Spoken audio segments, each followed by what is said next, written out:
हरि ओम। ओम सहनावतु सहनौ भुनक्तु सह वीर्यं करवावहै तेजस्विनावधीतमस्तु मा विद्विषावहै। ओम शांति शांति शांति। श्रुति स्मृति पुराणानाम् आलयं करुणालयं नमामि भगवत्पादं शङ्करं लोकशङ्करम्। शङ्करं शङ्कराचार्यं केशवं बादरायणम् सूत्रभाष्यकृतौ वन्दे भगवन्तौ पुनः पुनः। समस्तजनकल्याणे निरतं करुणामयम् नमामि चिन्मयं देवं सद्गुरुं ब्रह्मविद्वरम्। ॐ श्री चिन्मय सद्गुरवे नमः। हरि ओम। We are trying to study Brahma Sutra Bhashya by Shankaracharya, and we are in the first adhikarana called Samanvaya Adhikarana, into which we are trying to study the most important fourth sutra. As stated earlier, all the four sutras of the first adhikaran are supposed to be extremely critical to understand. Of these four again, Tattu Samanvayat is the most intricate sutra that we come across.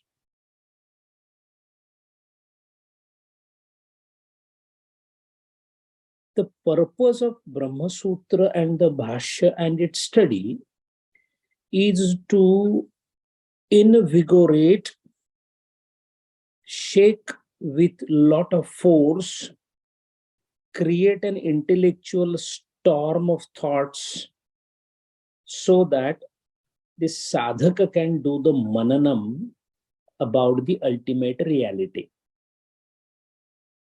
As stated earlier, Brahma Sutra Adhyayana is not meant for everyone. Not the access is not denied on basis of any particular reason, but it is denied on the basis of adhikar. The thought process involved in Brahma Sutra Adhyayan is a thought process that encompasses entire creation and something beyond creation. When in philosophy the goal is loftier or higher, you do require intellectual prowess to fathom precisely what the Bhashyakara or the philosopher is trying to tell.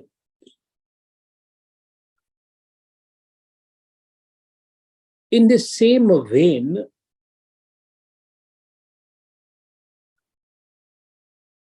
if we look and analyze our own behavior in this world, is there anything other than kaik, manasik, and vachik that we do in this world?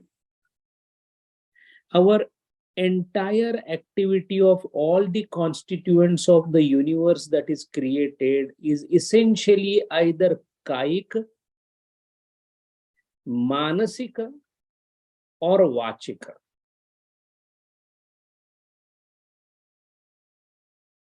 The result why it is put in sequence of kaika, manasika, vachika is which of these three would be developed in an organism or the jantu that which is born depends upon the stage of its evolution. A bacteria or a tree has a kaya, shariram, but its manasika component is least developed. Vachika is in a very rudimentary form. We cannot say that it is absent because we are unable to communicate with animals and plants, but that is our inability. That doesn't mean that they don't have speech. To define the speech, the crux is communication. Birds, animals do communicate. Plants do communicate. Even the so-called inert objects also communicate. Now we find that something very difficult to accept. We all have heard of a story of Bhagwan Shri Ram giving salvation to Ahilya, who was in the form of a stone. Bhagwan Shri Ram put his foot to the stone and Ahilya was supposed to be mukta or mokshadhari. Now appears like a Purana story, and it is in Purana or whatever Ramayana, Itihasa, but what it means is that the consciousness which is present in each and everything expresses itself through body, kaik, mind, manasika, and vacha, words. If these three are not there, you are not the constituent of the creation. You are not created. Either you are not created at all, or if created and kaya, vacha, mana is absent, then you are dissolved.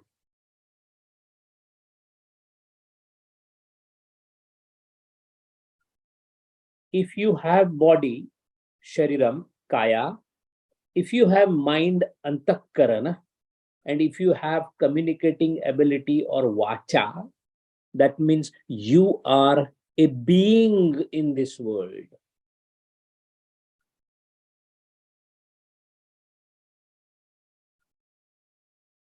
And these three criteria are only given to those who are born in this world, which means if these three are absent, where are you? You are not a being. You are not in this world. When you are not in this world, where are you?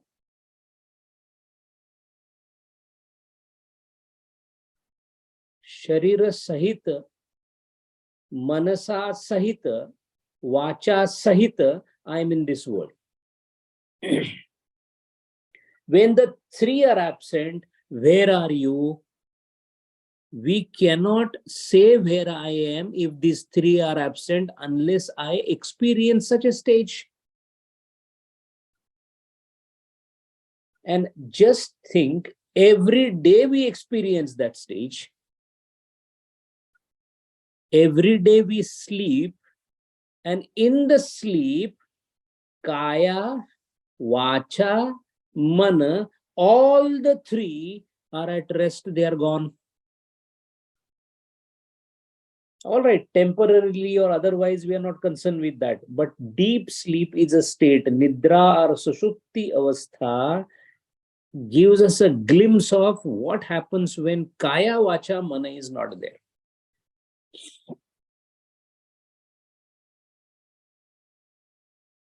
There are, suppose, 1,000 people sleeping in a room. What is the difference in these 1,000 people who are sleeping in the room? You can say that the one in the corner is Mr. So-and-so, the one in the other corner is Mr. So-and-so. That is when they are not sleeping. When they are sleeping in the room, 100 or 1,000 of them, all are same. All are same. Why? Because there is no distinguishing factor when they are sleeping, because they are not aware of their body, they are not aware of their mind, and they are not aware of their vacha. Because they don't speak. A sleeping person doesn't speak.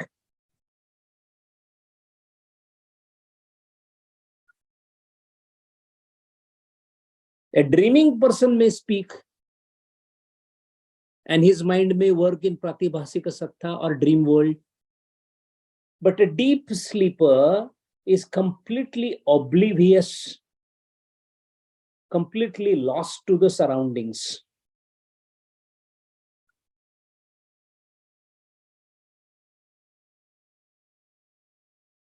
Does a person who is in deep sleep feels very sad or very happy? After the sleep, everyone says, I am feeling fresh, I had a good sleep. That is a different thing. The reason for that is also different. But person who is sleeping and is in deep sleep, and he has got shock, he's worried about his children, about his son, about his job, about his loss of money, about earning more money, happy about having a son, happy about having his friends around. Nothing happens in sleep. In other words, it is a sukha dukha rahit avastha.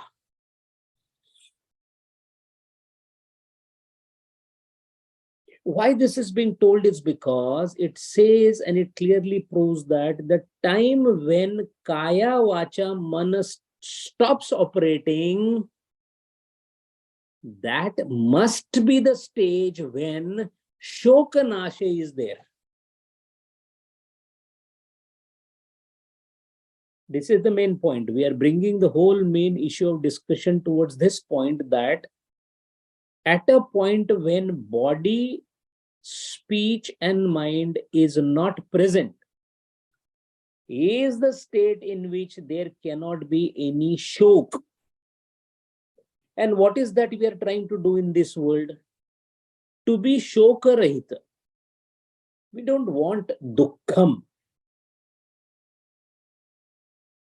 But does the sleep give a state which is only absent in dukha and present in sukha? No, it doesn't give either sukha or dukha. Think about this. In deep sleep, I am neither aware of sukham nor aware of dukkham. Absence of sukham and dukkham both is called shokanasha. That means presence of sukham is also shoka. That is why Patanjali Maharaj says, Vivekina tu sarvam dukkham evam. Sukha api dukkham.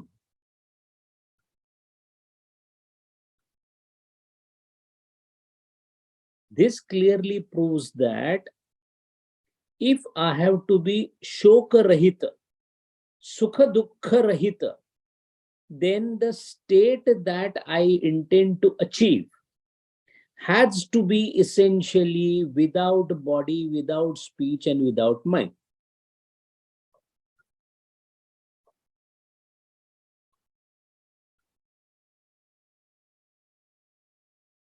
then a moron or a stupid person will immediately come to a conclusion, all right, it is this body that is creating everything, then commit suicide. The body is gone, mind is gone, speech is gone, you will be happy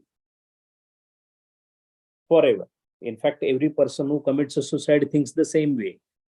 He wants to get away from the existing issues by simply removing the instrument itself.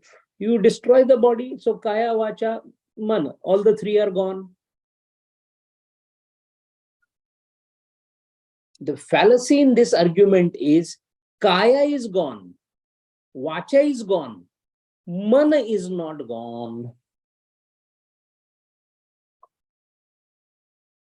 That means suicide cannot be the way of reaching a stage of kaya, vacha, mana rahitya. That brings us to essentially a question that if I am able to achieve a state in which I am not aware of my body, I am not aware of my mind, and I am not aware of my speech, even when I have not died or I am not dead, that could be the situation in which there will be shoka rahitya. And the shoka rahita avastha is called moksha, which logically puts a thing in our mind that moksha is possible when you are alive. One of the greatest siddhanta of Veda or Vedanta Tattvajnana is for achieving the moksha avastha or shoka rahitya avastha, it is not essential that somebody has to die right here in this birth. It is possible for anyone to become moksha prapta, and such a moksha prapta person is also called brahmavid. So it is possible to become brahmavid or have moksha when you are still in the body, but you are not having body consciousness. Body consciousness is operated through mind, so body consciousness automatically presupposes mind consciousness. Mind is conscious is a different thing. Being conscious about the mind is a different thing. If by some means, which are called a sadhana, if it is possible to be not conscious of the body and the mind and naturally the speech, then that avastha is called Jivan Mukta avastha for a person who is still apparently being seen in the physical body. From Gautam Buddha to Vivekananda to Gurudeva, they were all in the body and yet they were Jivan Mukta, having the material vestures as called by Gurudeva.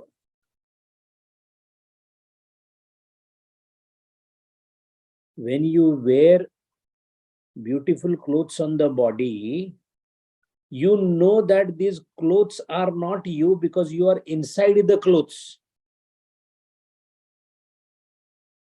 Similarly, for the Jivan Mukta, the skin and the bone and the heart and the brain is nothing else but the covering or the clothing, material vestures, which he is aware of.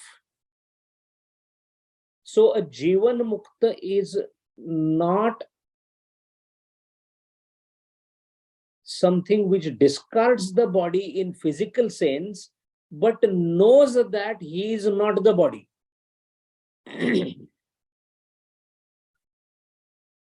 The only difference between Jivan Mukta and a normal person or people like us is We not only consider ourselves as a body, but we identify ourselves with the body.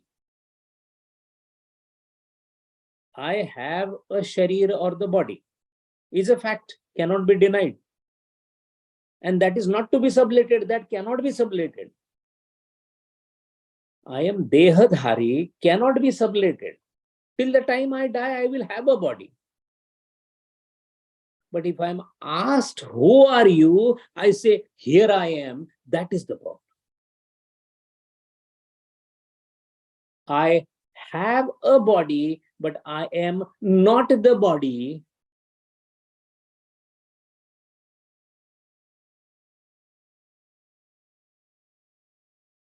And whenever I think I have body, mind, and speech, whenever I am conscious of the fact that I have a body, I'm not talking about those who are lucky enough not to have consciousness of the body. Deha tadatma rahita. That's a different class of people. I'm talking of people like us. When we say, I have a body, mind, and speech, I have body consciousness, that means you are in the world.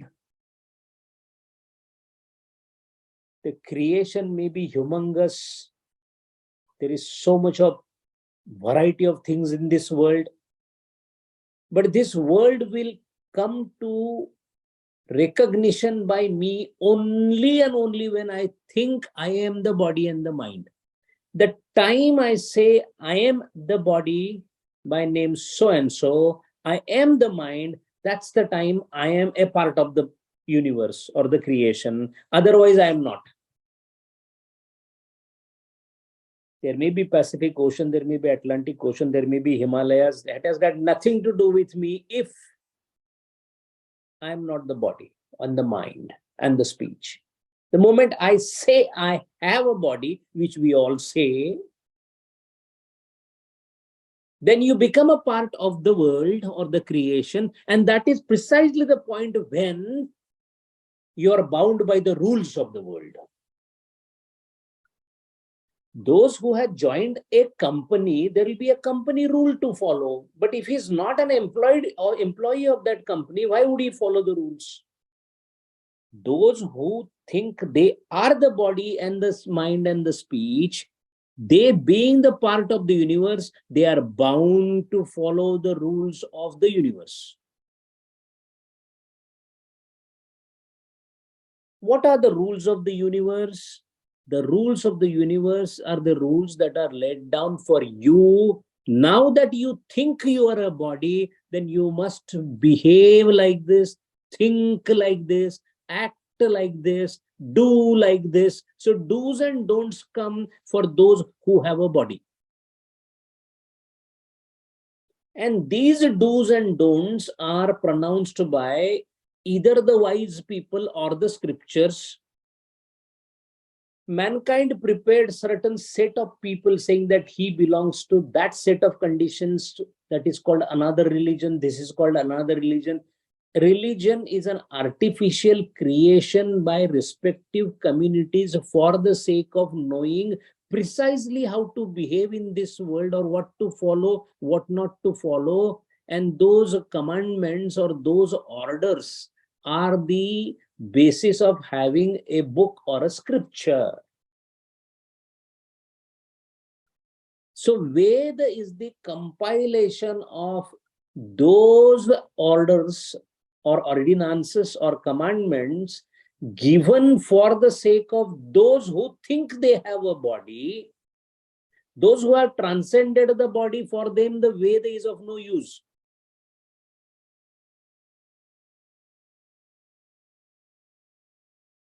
Those who have transcended the body have no use of the Veda.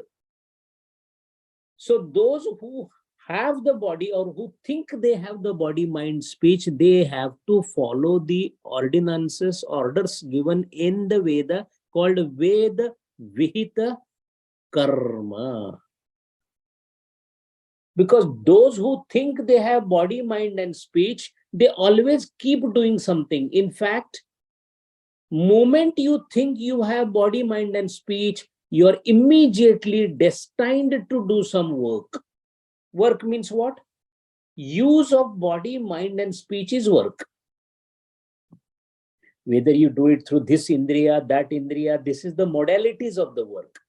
But the presence of body, mind, speech itself means moment you think of it, that moment itself karma is born. That means you will keep doing something. You will either think because you have manasa, you will either go and grab something because you have kaya, and if you don't have either, then like me, you will keep speaking because this is the karma I am doing, vachika karma. And these three are the means of communicating in this world as an individual. When you became individual, the moment you thought you had body, mind, speech, you are an individual. Moment you think you are not body, mind, speech, you are not individual, you are universal.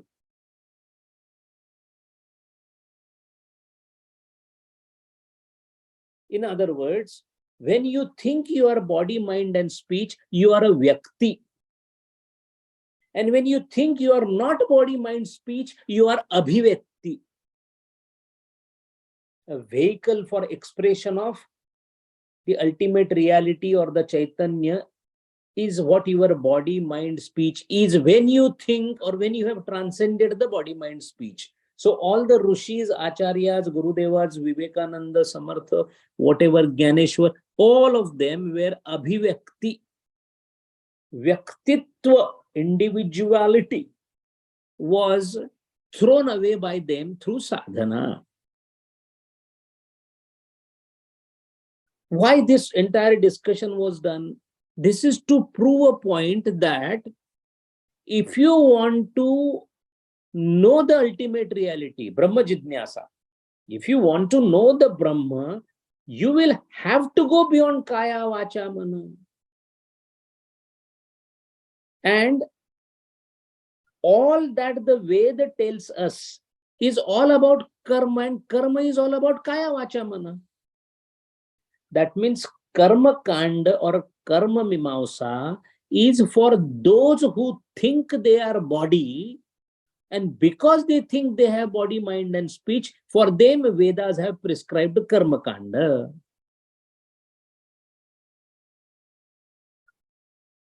If you don't follow the commandments given in the Veda for the performance of the karma through body, mind, and speech, then what will happen? It will lead to adharma. And if I follow precisely what is given in the scriptures as my karma, then it will be called dharma.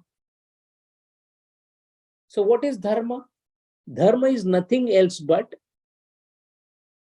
karma done as per the commandments or the directions given in the Veda. Veda vihita karma is dharma. But why should I listen to Veda? What if I do whatever I feel like? Because I have volition with me, free will, I can do anything. Who stops me from slapping somebody? Maybe I'll face the consequences, different thing, but I can do that. The reason why these commandments for the karma is given is, if we do not follow them, then we may do karma that will further entangle us into more body consciousness, mind consciousness, and speech consciousness. Veda Vihita karma is a way of reducing the body consciousness. The whole purpose is you have had or you are having body consciousness, sharira tadatmyata. That is the crux of the problem that you are facing. That is the reason why you are having dukkham or shoka, and you want to become shoka rahita, which is moksha. So from shoka kulata to shoka rahitya, you will have to take steps whereby you will slowly reduce body consciousness. And to reduce the body consciousness, you act in such a manner that your body consciousness will slowly go down. And that directions given for reducing body consciousness is Veda Vihita Karma.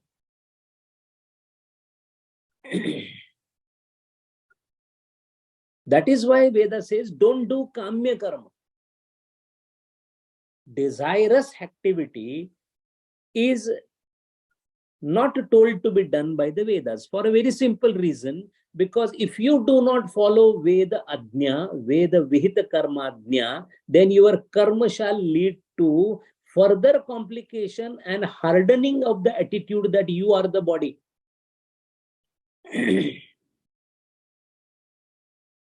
Shankaracharya has taken this as a basis to refute the allegations made by Purva Mimamsa or the Karma Kandi, saying that Brahma Jidnyasa is a karma, and Acharya says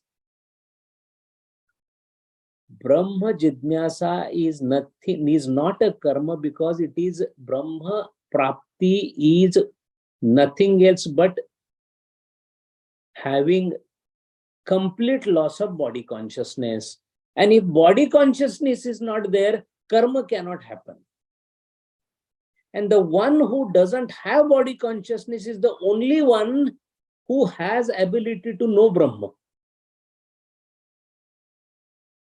So till the time you feel you have body, you will be doing karma. It could be even upasana. Upasana is a karma.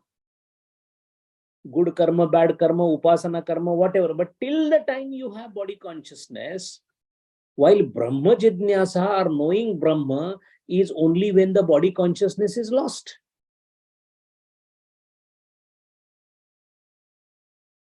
Acharya is now trying to refute Karma Kandi, saying that none of your karmas, the best of the yajnas, the best of the behaviors, I have been most pious person, I have been most helping person, I am most compassionate person, all A, B, C, D, E, F, G, all the goodness of this world where you think you are a body shall never ever help you in attaining the Brahma Prapti, simply because Brahma Prapti's essential condition is Deha Tadatmya Rahitata, loss of body consciousness. That is the reason why the person who is trying to get into Samadhi, till the time he sees that I have become omnipotent, I have become omniscient, I am able to do this, I can see now a clearer picture, I can see Tanmatras, I can see Panchamahabutas, all this is preceded by the word I.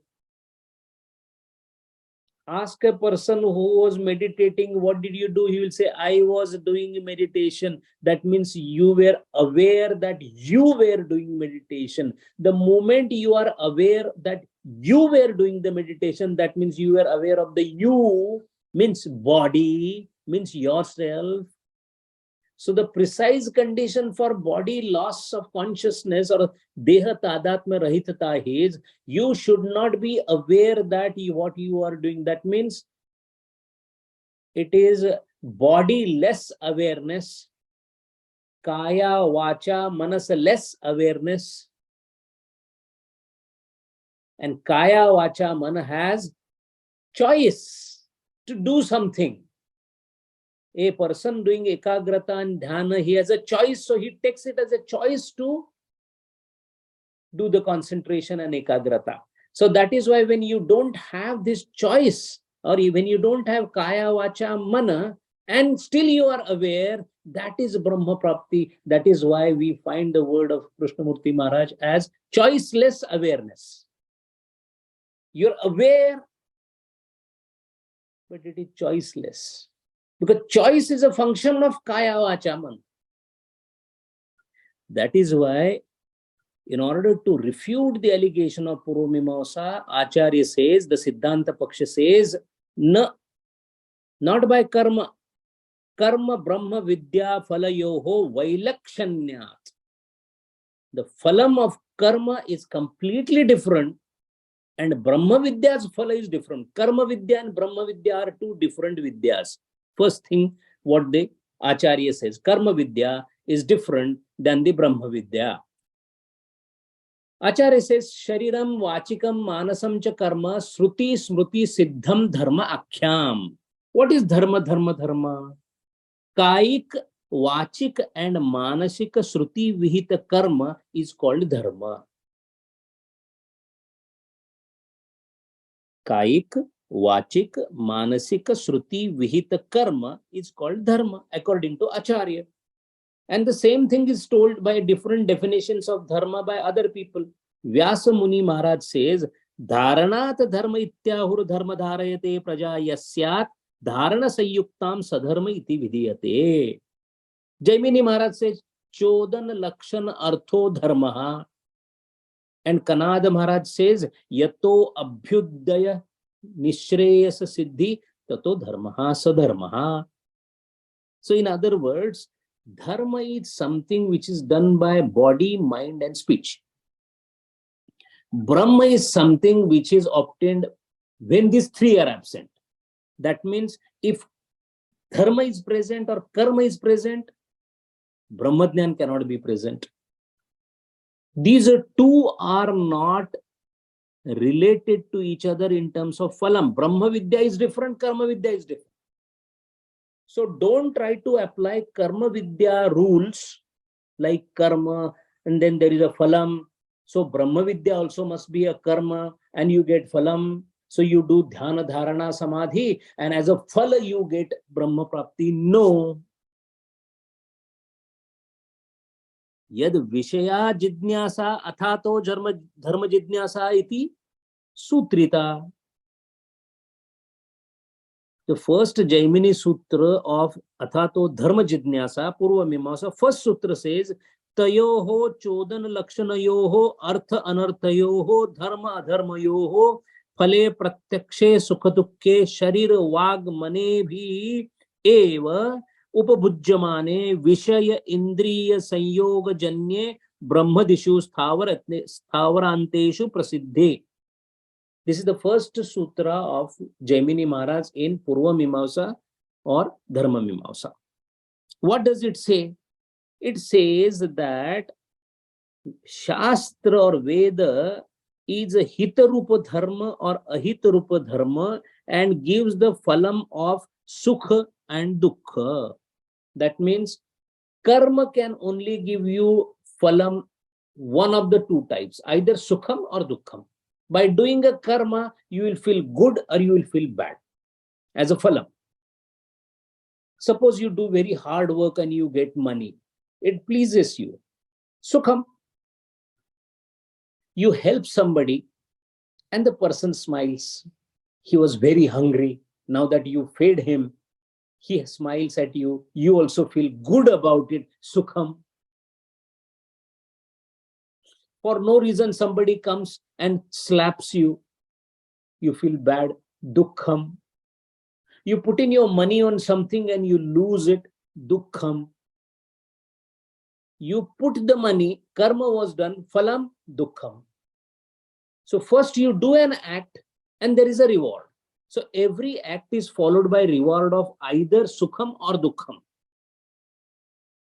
That means phalam of every karma in the form of sukham or dukkham has to be there. So either you will be suffering from dukkha or enjoying the sukha. This is called upabhogyata. You will be definitely enjoying or suffering. Is moksha something like this? No. The first difference between Purva Mimamsa and Uttar Mimamsa, Acharya is now logically trying to disprove the Purva Mimamsak by saying moksha is not a sukha dukkhatmaka. So do this, you will get sukham, do that, you will get dukkham. Moksha itself is not sukha, neither sukha nor dukkha. Now this puts us in a very big problem. Can you imagine something which is neither sukham and dukkham? Stretch your imagination. You cannot.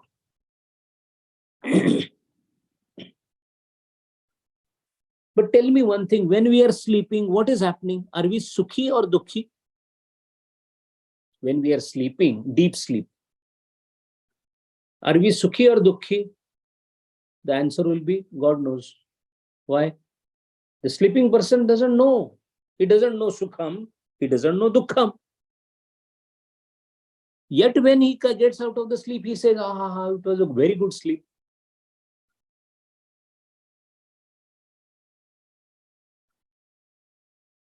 Ask him, what happened and because of what you are so happy? He would say, I don't know. I was sleeping and I felt very happy. Good. I felt fresh. But what did you do? No karma. You were sleeping, you were breathing and just sleeping. Without doing any karma, without being aware of the body consciousness, without being aware of the mind, without speaking anything or using vacha, you were very, very happy. As a result, you tell that when you get up. But during the sleep, sukham and dukkham cannot be described. Even after the sleep, we don't say that, what a feeling it was. Because we have no other word to express, we say, it was so happy feeling, sukha karaka. We give the word to that. But most of the sukham, dukkham in the world have an opposite.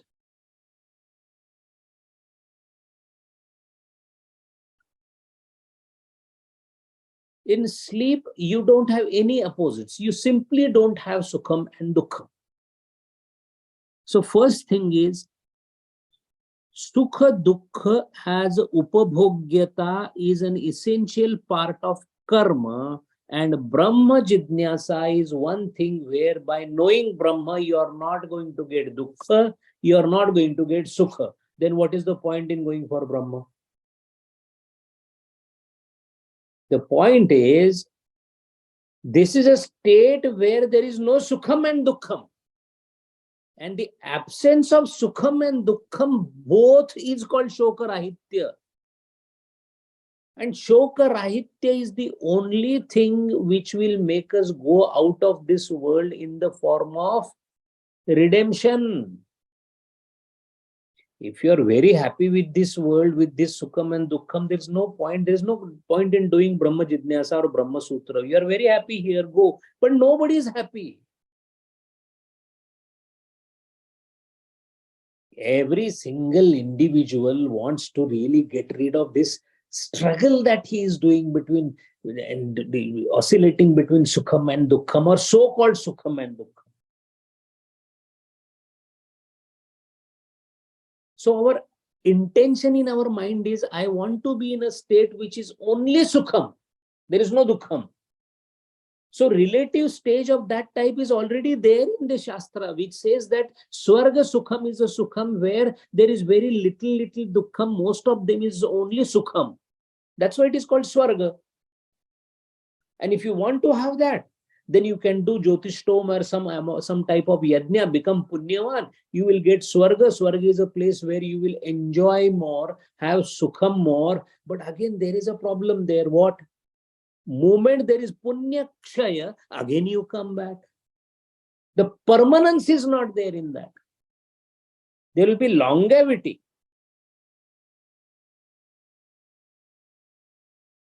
At some point of time, in the kaleidoscope of time, everything has to end.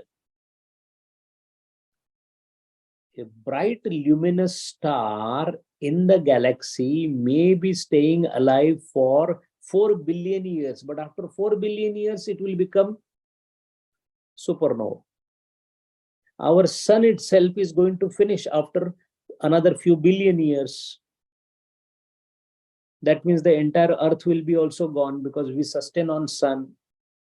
There could be another earth planet, another person, another human. We don't know anything about it. It's a part of creation.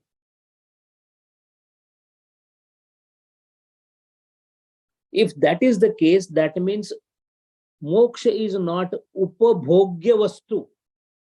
Because upabhogyata, enjoyment, presupposes enjoyer. And moment it presupposes enjoyer, because for to enjoy, enjoyer has to be separate than the enjoyment.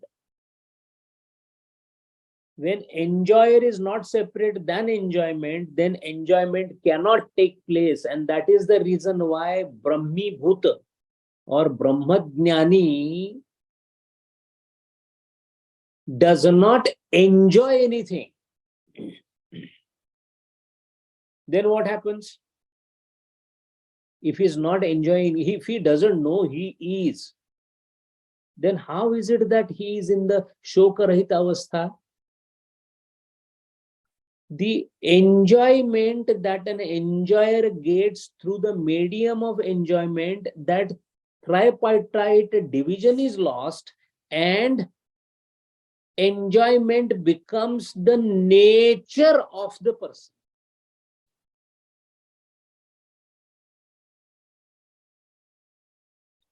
Sugar is sweet to me. To the sugar itself, how the sugar would be? The sweetness of the sugar to another person who is not sugar is sweet. But sweetness to the sweet is its nature. So he will not be excited about it because it's nature.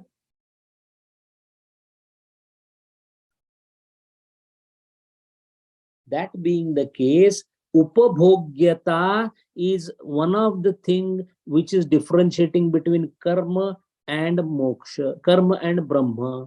So why karma cannot be the means of reaching the Brahma is because there is no sukham and dukkham as a phala, and other than sukham dukkham, no phalam is possible in karma kanda. So karma kanda cannot give us knowledge of Brahma, because Brahma vidya is separate, karma vidya is separate. One part. Second, sharir, vani and mana. If these three are there, then karma happens. And when these three are there, Brahma Jidnyasa is not possible, or Brahma Jnana is not possible. That means the very instrument with which karma is done, that very instrument itself is destroyed when Brahma Jnana is there. That again indicates there is no connection between karma and Brahma. Next, Vishaya and Indriya Sanyoga leads to phala, and this phala anubhava is known to all from Brahma to Jantu. This is mentioned in Brahma Karma Dharma Jidnyasa itself. Eva upabhujyamane Vishaya Indriya Sanyoga Janne Brahmadishu Sthavaranteshu Prasiddhe. The Karma Kand itself is telling us that Vishaya Indriya Sanyoga Janne. That means there has to be association between the Indriya and the object to have for the karma to happen. That means every karma presupposes contact of the Indriya with the Vishaya, and whenever there is contact of Indriya and the Vishaya, that is the point phalam is created. And this is known from Brahma Maharaj to a smallest Jantu. All of them go through the same methodology. The Lord Brahma is enjoying the entire universe, but for him also to enjoy the universe, he has to have Indriya Vishaya Sanyoga. That is precisely where Bhagavad Gita talks about that great shloka, Dhyayate Vishayan Pumsa Sangasteshu Upajayate. This Sangha is what? Upajayate, because that is where the karma starts. So that means what is karma? There is a sanyoga of Indriya and Vishaya. Why the Indriya and Vishaya sanyoga happens? Because you have body, mind and speech. If body is not there, there is no Indriya. Indriya is not there, there is no sanyoga. If there is no sanyoga, there is no karma.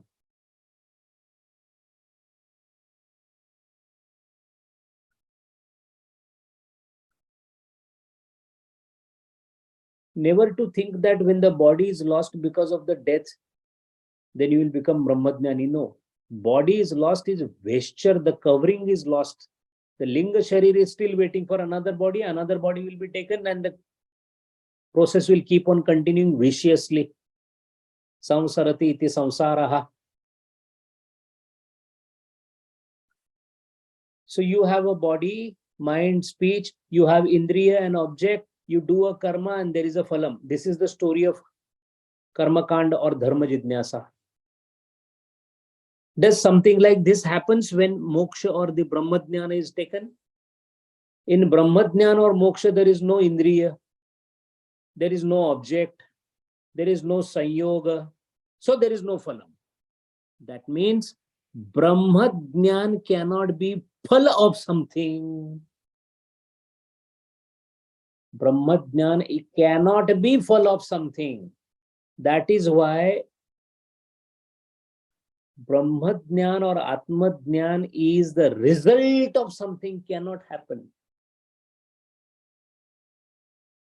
Because moment you talk of result or phala, you are talking of karma. This is another point Acharya tries to prove, that karma or purva mimamsa is not the method to get the Brahmadhyana. Brahma jidnyasa is different and dharma jidnyasa is different. Second thing, another argument Acharya is giving. मनुष्यत्वात् आरभ्य ब्रह्मांतेषु देह वस्तु सुख तारतम्य अनुश्रूयते. In this world, who is how much happy, who is how much sukhi? Somebody would say, I am more happy than that person. Look at that. He is not even getting food to eat. I am more happy than that. At least I am having 2 square meals a day. Someone else says that, look, they don't have any vehicle. I have a Porsche to carry with me. I am owner of a Ferrari. I am more happy. Then someone else says that, no, more than that, I have 50 Ferraris in my fleet. Somebody says, I earn every day 50,000 rupees. I'm more happy. And very recently, there was a singer in Dubai who came and she charged a 40 or 30 million dollars for 3 hours. So we all say, oh my God, 30 million dollars in 3 hours. How rich she must be. How happy she must be. That means in karma kand universe, in this world where everybody is doing karma, there is a taratamya. Somebody is less happy, somebody is more happy, somebody is sometimes happy, somebody is sometimes not happy. So there is a relative degree of happiness in this universe which is full of karma. But in moksha, it is not at all so. All moksha prapta are at same level. See, we don't have a statement which says that Vivekananda is more happier than Gurudeva. Or Gautam Buddha was the happiest compared to the Mahavira, or to the Ganeshwar Maharaj was more happier than Santa Namdev Maharaj. No, all of them have same kind of happiness. Happiness means we are relatively trying to say that they are at same level of shokarahitya. There is no up and down in mumukshu world. In karma kanda, there is up and down, taratamyata. Somebody more happy, somebody less happy. Imagine Brahma. Till the whole billions of years he is alive, he is ruling, he is doing, so he is the highest, happiest. Because ultimately, happiness is where we consider how much you possess. That is the reason why in Kathopanishada, again and again, Yamaraja is giving. Ultimately, he says, take entire Prithvi Rajya as yours. But Nachiketa, being wise, he said, I don't want it. Tabaiva vaha tamanrutya gite. Keep it with you. Tell me Brahmadhyana. Why? Because this hierarchical satisfaction which you have in this world is never going to end. There is going to be always an upper hierarchy. And you will keep shuttling between the hierarchies. In this birth, I am the most poor. Next birth, I am the king. Again, you never know. You look around and you will see there are so many kings around. Sultan of Brunei, this, that, tons of money, whatever. So much money, you cannot have big, beautiful palaces, this, that. Why? Punya karma, giving that kind of sukham. After that, again, some other state. Taratamyata, fickleness and hierarchical nature of happiness is the nature of this world, which is based on karma. So every karma that you do will give a different phalam, and that phalam will differentiate between less happy, more happy, less miserable, more miserable. But in moksha, there is uniformity, no hierarchy whatsoever. Every mumukshu or every moksha prapta or brahmadhyani is at same level. Sometimes we try to classify even Brahmavid as Brahmavid Varishtha, Brahmavid Varishtha, Brahmavid. There are classes. There is nothing, no class of that kind. For the sake of utility of mankind, you may say that he is a Sadguru, he is not a Sadguru, he is a Muni, he is a Rishi. These are our classification. For all of them, they are same.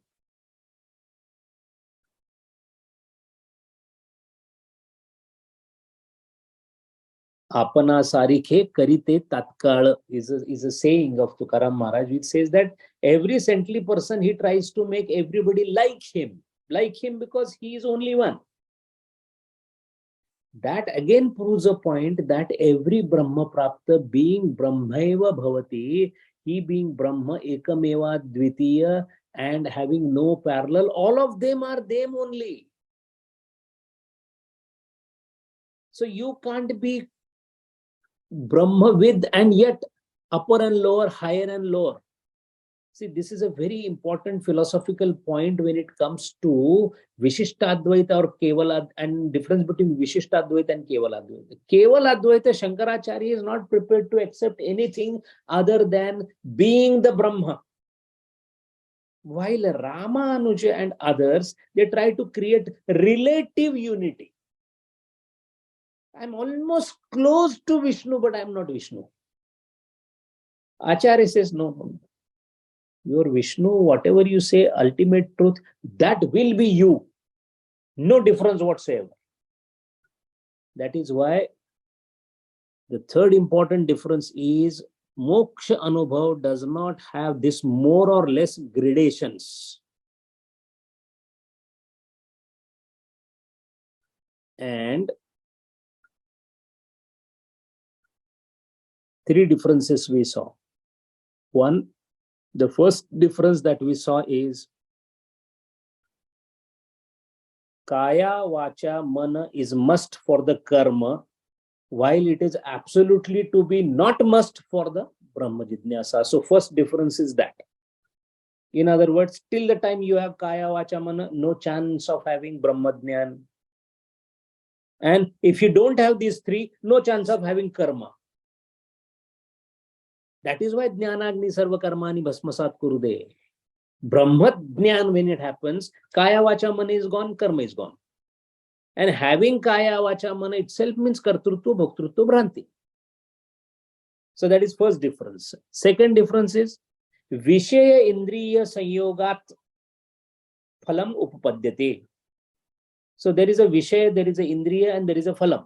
So there is a Karma, there is a Karma Phalam. This is the story of Karma Kanda. In Brahma Jnana, there is no Vishaya Indriya Sanyoga. That means till the time actually, in fact, you have Vishaya and Indriya, you will never be into the Brahma Jnana. So when Vishaya Indriya is absent there, because Kaya Vacha Mana is absent there, where is the question of Phalam? That is the reason why Brahma Jnana cannot be the Phalam. So that is second difference that we saw. And the third difference that we saw is in Karma Kanda, there is relatively levels of differences in happiness and sorrow, whatever you get. So there is more or less. Somebody gets more, somebody gets less in Karma Kanda. The Phalam, it could be either you will get the Phalam to the maximum extent if you have really done the efforts to the maximum extent. If you have done half the efforts, you will get half the Phalam. That means depending upon your level of efforts, what you will get will vary. In Brahma Jnana, their level of efforts is same X amount means X amount, and the phalam is also Brahma, same amount. There is nothing like I have 10% of Brahma Jnana.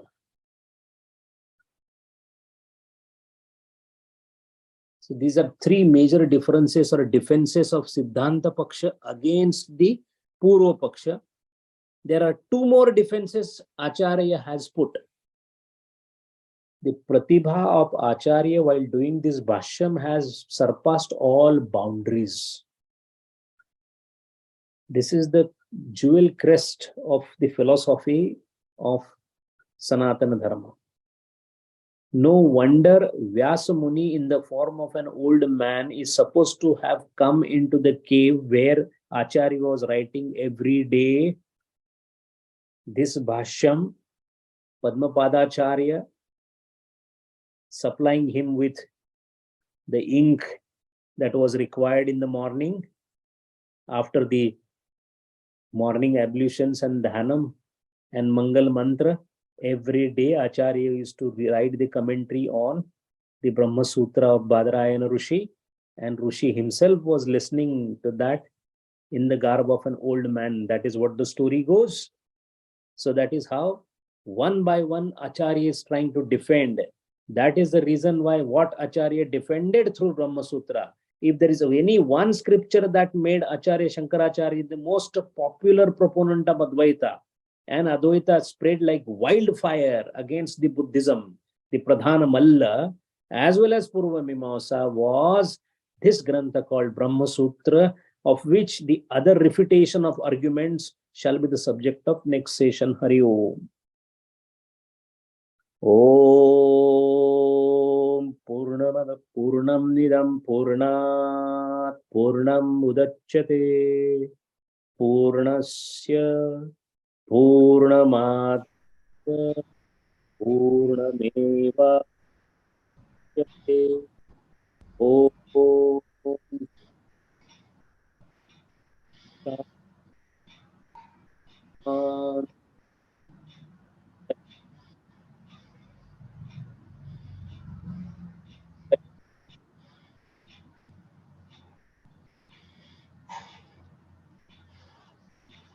Hari Om. Sanjay ji, Hari Om.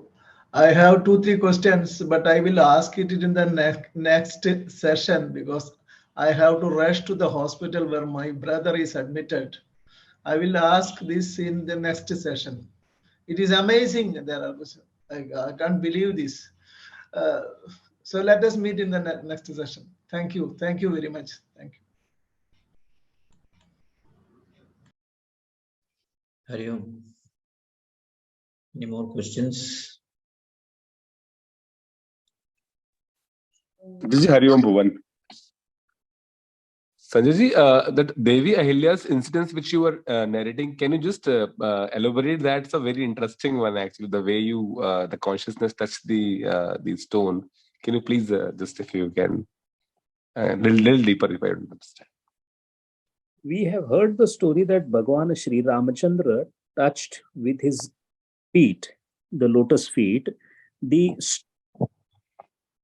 and Ahilya was emancipated.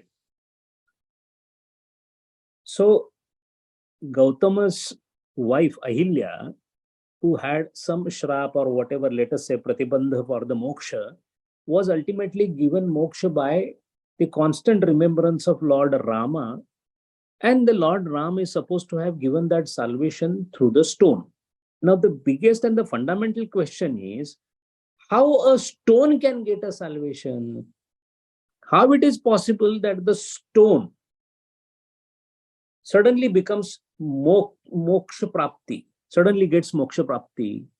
What it means is that kaya, vacha, mana, these are the three expressions of those of the Chaitanya only in this world.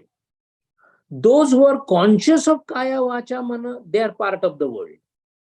Those who are oblivious to the consciousness of these three, they are not in this world. Now, one is you don't have kaya, vacha, mana, and you are not here at all, so you are already Brahma. Second is you have kaya, vacha, mana, and You are aware that you have these three, you are definitely a part of this world, creation. And third category is of the Rishi, Muni and the saintly people, where you have Kaya, Vacha, Mana, and yet you are oblivious of these three. So you are Brahmajna and you are also in this world. So this is a unique combination. All the Lord Krishna, Lord Rama, all the saintly people, Ramakrishna Paramos, all of them had these tripartite existence of through Kaya, Vacha, Mana in this world, and yet simultaneously, while holding that Deha, being Dehadari, they were oblivious of the Deha. That stone which was there had Kaya, because stone has a sharir, you can make out the form. So only it had Kaya, but its manam very, very, very, very, very faint. Antakarana is almost absent in stone. What about Vacha? Completely absent in stone, because we don't have any communication coming from stone. At least we don't understand it. But although this was the case of that particular stone, the Chaitanya, which is the Almighty Brahma, which was Lord Rama, was able to transform a stone which is nothing else but just a kaik existence into Brahmajnana. So Ahilya became a Brahmi Bhuta even at the touch, sparsha of Lord Rama. So this is an example when, even though Vacha and Manam, Antakarana, is not developed to that extent, yet it is possible to have this. There is another example where Kaya was developed and Manasam also was developed to a certain extent and Vacha to a small extent. You see a cow. A cow is superior to the stone because now she also has a Kaya, but she also has Manam, because she feels good when you pat on the back of the cow. She feels good. That means there is Antakarana. And she has Vacha because she makes sound looking at you. She calls you. So that means, although it is in a very rudimentary form, such an entity having Kaya, a little bit of Antakarana, and a little bit of Vacha was also given direct Mukti or Brahmajnana by whom?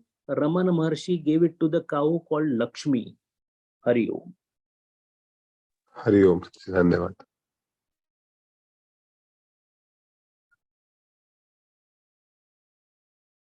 Hari Om.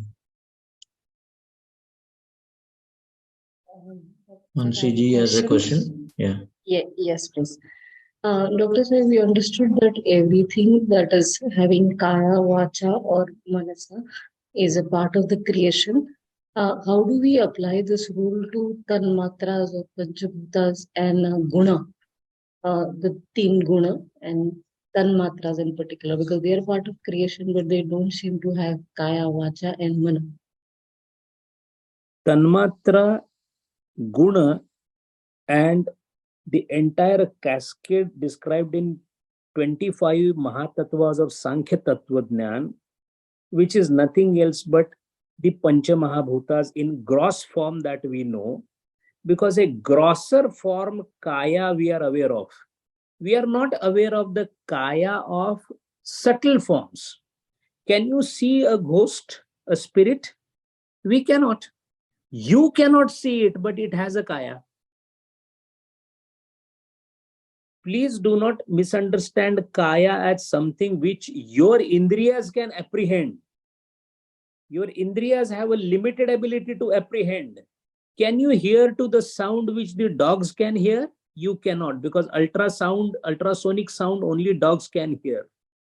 Then what is the situation? The sound is existing, you cannot hear it. Similarly, Kaya, Vacha, Manam, in the form of some shape, some expression, is there for everything. Gunam, as far as Gunam is considered, Guna is a modality of operation. Guna is not a substance. Do not misunderstand Guna as a substance. Guna is a modality of expression of Prakriti. The true definition of Guna given in Sankhya Tattva Jnana is the potential that the Prakriti has to create the world is expressed in the form of 3 categorization. So categorize, for example, let us say you have seen a fire. Now fire can be seen. Can you see the heat? Heat is an inherent qualitative aspect of the fire. So those inherent qualitative aspects of the fire also has its existence because it is jada. Every jada has to have asti bhati priya. Every jada. That is why whether it is a guna, whether it is tanmatra. Now you and me cannot see tanmatra, but who can see it? Yogi can see it. Tanmatras also have, because it's a modification, vikara of guna. What is tanmatra? Tanmatra is nothing else but the vikruta karya of after the ahankara. By taking the sattva rajatama in different proportion, dominated by the tamasic part, pancha tanmatras are there, and then there should the tanmatras, and then through panchikaran the rest of the things comes out. So all of them at that respective places do have a presence. A presence itself indicates a kaya. Now the kaya always doesn't mean 6 feet by 3 feet by having 2 hands. This is our kaya. There are kayas in, that is why Swami Vivekananda at one place has mentioned that when you are standing in one place, you may not be knowing thousands of spirits and ghosts must be passing through your body and going everywhere, which is a fact. Because this world is not inhabited only by human beings. It is inhabited by so many plural things about more than 90% of whom we are not aware only. We are not aware. Why do you think many of the saintly people do not sit at one place? They say, no, this is Nishiddha Jaga. They will not go to any place where there is a lot of Vasana Sanchaya. Vasana Sanchaya is nothing else but the expression of spirit or the ghost. Usually the saintly people are not close to that. Swami Vivekananda himself was tormented and troubled by the ghost of his own relative. Ultimately, he had to ask him, what do you want? That means having kaya is having existence, astitva. When Pancha Mahabhautik astitva is there, whether it is in the subtle form or the express form, it will always be there. Mana and vacha, that is antakaran and speech, this is a further development as the consciousness expresses more. If the consciousness is not expressing itself fully, you will be a stone. It expresses little bit, bacteria, still better vegetables, or further better animals, or absolutely better monkeys, absolutely better naradeha. And what further to that? There is no further so far for the human beings except Narayana. That is why it is Nara to Narayana, not Vanar to Narayana. Hari Om.